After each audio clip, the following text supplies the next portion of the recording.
അതുപോലെ തന്നെ രാഹു എന്ന് പറയുന്നത് ഒരു പെയിൻ പോയിൻറ്റും ഫോക്കസ് പോയിൻറ്റുമാണ്.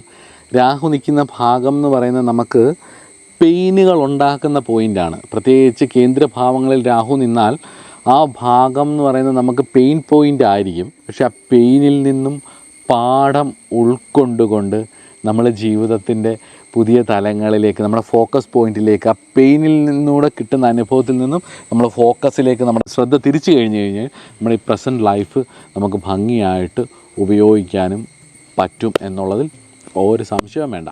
അതുകൊണ്ട് ഇങ്ങനെയൊക്കെയുള്ള അനുഭവങ്ങളിലൂടെ കടന്നു കഴിഞ്ഞ് കഴിയുമ്പോഴത്തേക്ക് ഇവരുടെ ഒരു ഇന്നർ വേൾഡ്, ലഗ്നത്തിൽ കേതുവല്ല നിൽക്കുന്നത്, അപ്പോൾ ഒരു ഇന്നർ വേൾഡ് ആക്റ്റീവ് ആവുകയും ഇൻറ്റ്യൂഷൻസ് വർക്ക് ചെയ്യും, ചില സമയങ്ങളിൽ ചില സൈക്കിക് എബിലിറ്റീസ് വരികയും, അതുപോലെ തന്നെ strong desire for spiritual exploration and self realization. ഇത് ആ 12-ലെ കേതുവിനുണ്ട്, ലഗ്നത്തിൽ നിൽക്കുന്ന കേതുവിനുണ്ട്. കേതു ഇവിടെ നിന്നാലും ഒരു പാസ്റ്റ് ലൈഫ് ഡെപ്റ്റ് എന്ന് പറഞ്ഞില്ല, അപ്പോൾ പൂർവജന്മത്തിലെ വ്യക്തിത്വം ഉപയോഗിച്ചുകൊണ്ട് ഒരുപാട് പേരെ പെയിൻ കൊടുത്തതിൻ്റെ ഫലമായിട്ടാണ് ഈ ജന്മം അങ്ങനെ വരുന്നത്.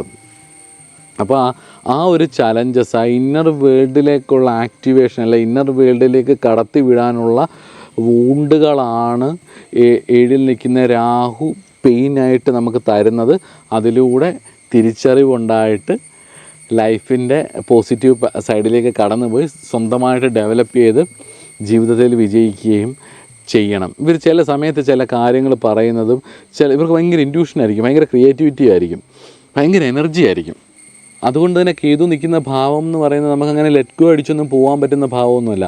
കേതു നിൽക്കുന്നത് ലഗ്നത്തിലായതുകൊണ്ട് തന്നെ ആ ഒരു പെയിൻ പോയിൻ്റ് ഉണ്ട്, പാസ്റ്റ് ലൈഫ് ഡെപ്റ്റ് അതിനകത്തുണ്ട്. അതുകൊണ്ട് തന്നെ അപ്പോൾ കേതു ലഗ്നത്തിൽ നിൽക്കുന്നതുകൊണ്ട് നമ്മൾ കൂടുതലും സ്പിരിച്വൽ ആവണം എന്നുള്ളത് തന്നെയാണ് എൻ്റെ ഒരു അഭിപ്രായം. കേതു ഒരു സ്പിരിച്വാലിറ്റിയുടെ ഗ്രഹവും കൂടിയാണ്, കുറച്ച് ടെററാണ് എന്നാലും സ്പിരിച്വാലിറ്റിയുടെ ഗ്രഹമാണ്. ഈ രാഹു എന്ന് പറയുന്ന ആൾ 7-ൽ നിൽക്കുമ്പം എല്ലായ്പ്പോഴും അങ്ങനെ മോശമായ ഫാൻറ്റസികളിലേക്ക് വലിച്ചുകൊണ്ടൊന്നും പോകത്തില്ല കേട്ടോ. ചിലവർ പറയാറുണ്ട് 7-ൽ രാഹു നിന്ന് കഴിഞ്ഞാൽ അവർക്ക് ഡിസയറുകൾ കൂടുതലായിരിക്കും, അപ്പം ബുദ്ധിമുട്ട് അവരുടെ സ്വഭാവത്തിൽ അങ്ങനെയൊക്കെ വരുമെന്ന്. പക്ഷേ എനിക്ക് എല്ലായിടത്തും അങ്ങനെ തോന്നിയിട്ടില്ല. കാരണം